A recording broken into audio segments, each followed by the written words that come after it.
Sermon 9, The Spiritual Bondage and of Adoption by John Wesley, Chapter 2.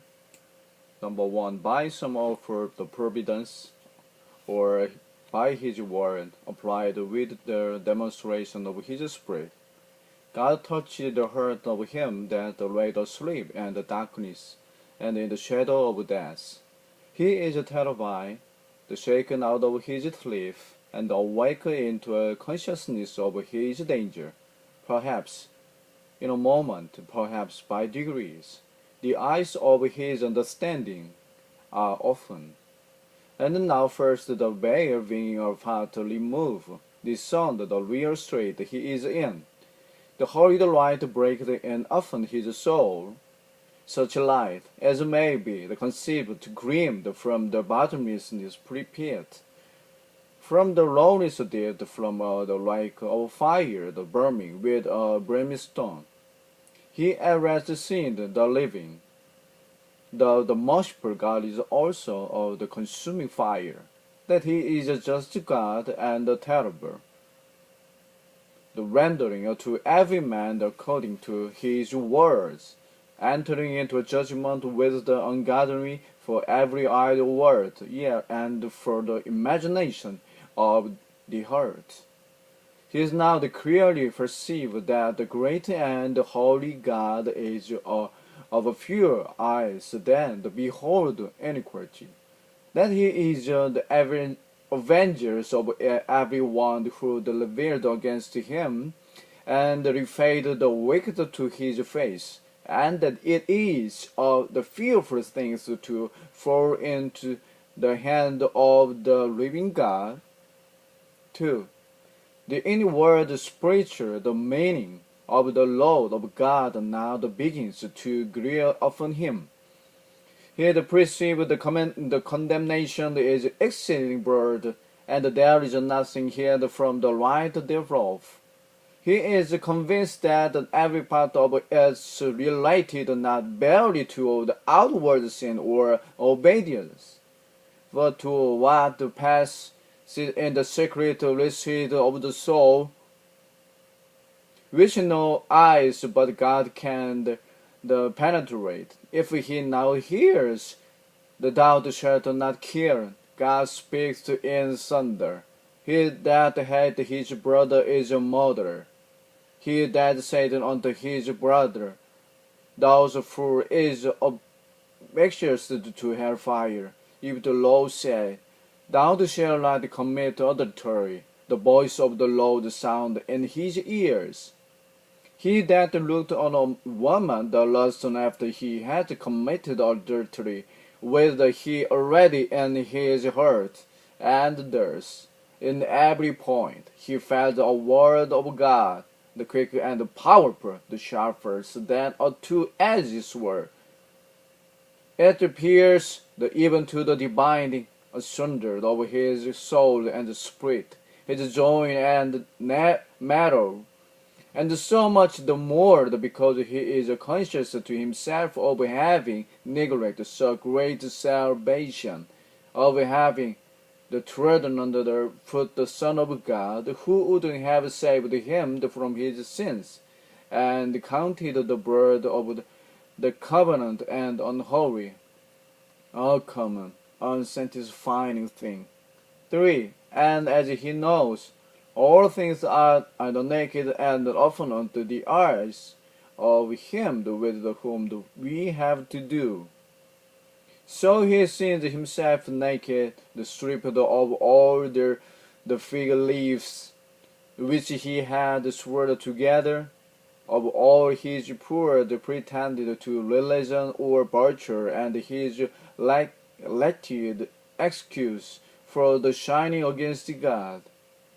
He now set himself like the ancient sacrifice, cleft in the sunder, as it were from the neck downward, so that all within him standing confess it.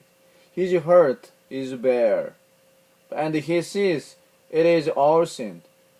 Deceitful above all things, desperate wicked, that is altogether corrupt and abominable, the more than it is possible for tongues to express that there dwelleth therein no good thing, but the unrighteousness and ungoodness only.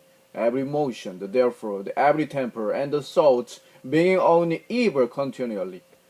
For, and he not only sins, but feels in himself by an emotion of soul, which he cannot be described, that for the sins of his heart were his life without brain, which yet it is not, and cannot be the singing. An evil tree cannot bring forth good fruit.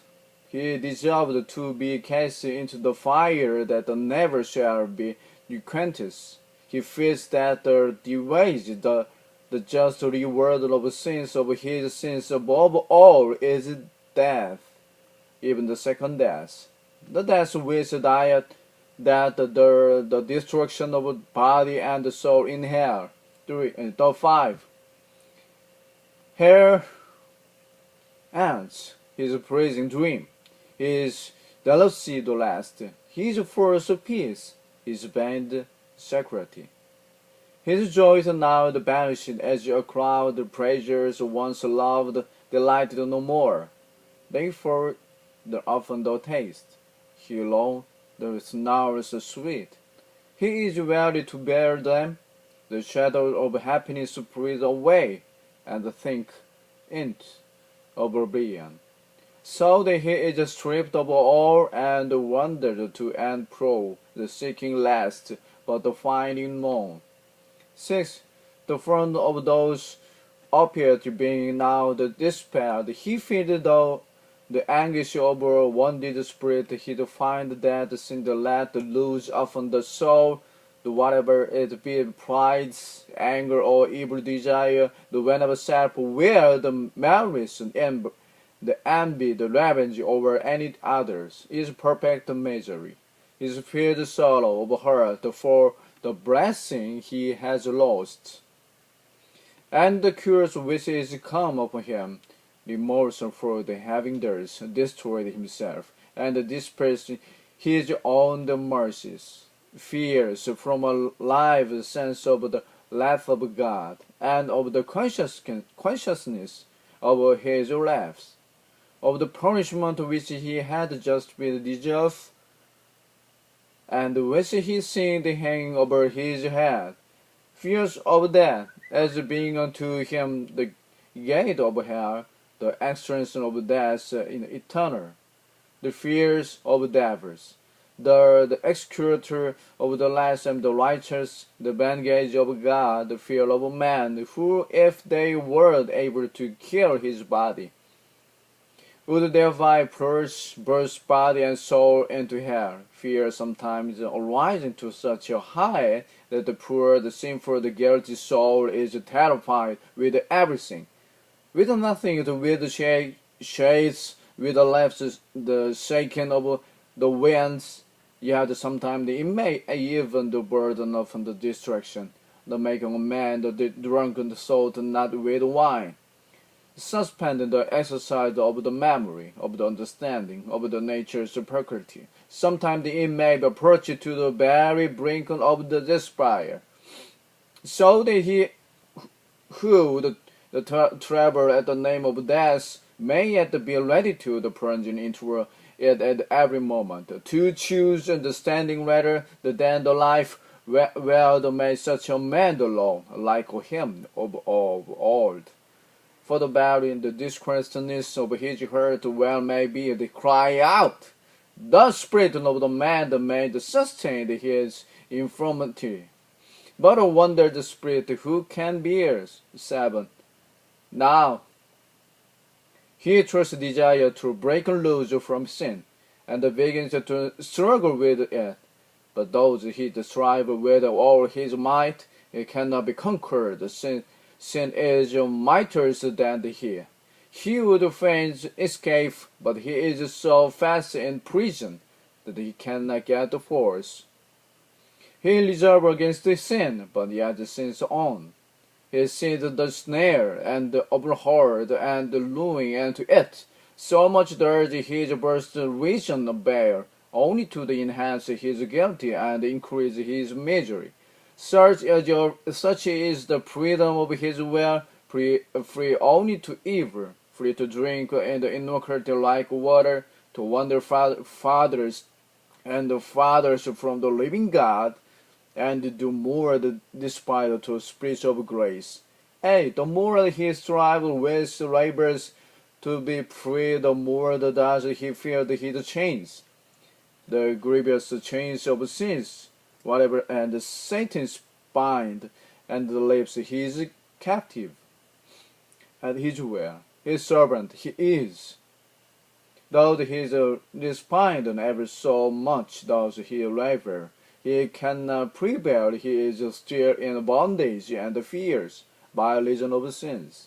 The generally of some the outward sin into which he is peculiarly disposed, either by nature, custom, or outward circumstance, but always of some inward sin, some evil temper or unholy affection, and the more he had pretend against it, the more it prevailed he may be bite, but cannot break his chain. Thus he told without end, repenting and sinning, and repenting and sinning again, till at length the poor, the sinful, the happiness, the last is even at his which end and can barely go. O last man that I am, who shall deliver me from the body of this death? 9. This whole struggle of one who is under the law, under the spiritual fears and bondage, is beautifully described by the apostle in the following chapter, speaking in the person of the awakened man. I said here, was alive with the law at once.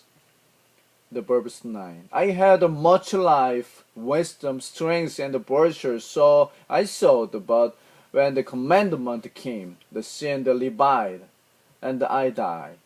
When the commandment and its spiritual meaning came to my heart with the power of God, by inverse sin the words strive up, the preter's inflamed, and all my virtue died away. And the commandment which was obtained to life, I found to be unto death. For since taking occasion by the commandment deceived me, and by it slew me, the verbs the 10 and 11. It came unto me on the word spread on my hopes, and framing the sword. In the middle of life I was in death. Wherefore the law is holy, and the commandment holy and just and good, verse 12. I know the longer laid in the brain of his. But on the corruption of my own heart I acknowledge that the law is spiritual, but I am the cambered soul under the sin, the verse 14. I know the sin is both of the spiritual nature of the law and my own the carnal, the devilish, the heart, sold under sin, totally enslaved, like a slave bought with money, with the absolute at the master the disposer. For that I which I do, I allow not. For what I do, I do not for what I hate, that I do. The verse 15. Such is a bondage under the eye which I gone, such as a tyranny of my heart master. To where is present with me, but how to form that which is good find not. For the good that I would, I do not, but the evil which I would not, that I do. The verse 18 is 19. I find the law and inward constraining power, that when I would do good, evil is present with me. For I delight in or consent to the law of God, after inward man, the verse 21 and 22, in my mind. So the apostle explained himself in the word that immediately followed. And so The inward man is understood in all other Greek writer. But I see the another load is my members, another the constrained power, the warning against the load of my mind, or the inward man, and bring me in the capability to the load or power of sins, verse 23. Drag me, as it were, and mind conquers the carrier's will. Into the very the things which my soul abhor, or ransomed that I am, who shall deliver me from the body of this death, verse 24. Who shall deliver me from this happiness, dying life, but this the bondage of sins and the misery. Till this done, I myself, or rather that man I am now, the prostrate with the mind, or inward man, serve the Lord of God. My mind, my conscience is on my side, God's side, but with my flesh, with my body, the Lord of sins. Verse 25. Being hurried away by force, I cannot resist. 10.